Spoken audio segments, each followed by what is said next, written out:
Okay, we're going to cover a trapline mole set. Remember, trapline, when placed, require 2 traps facing into the tunnel. We're going to go ahead and set the trap. We're going to slide the trap trigger wire under the right side of the jaw, slip the trigger wire into the square peg and wind. Go ahead and do the same thing again for the second trap. And incidentally, this is covered in another video as well. Once we have both our traps set, we're going to go ahead and take the place that we've marked for our trap location, use our knife, dig a circle. I like to dig a circle at least as wide enough to get my hand in to the tunnel.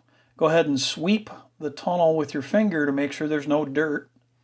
That tunnel needs to be nice and wide and open, and then we're going to go ahead and insert the trap as far as we can get it inserted.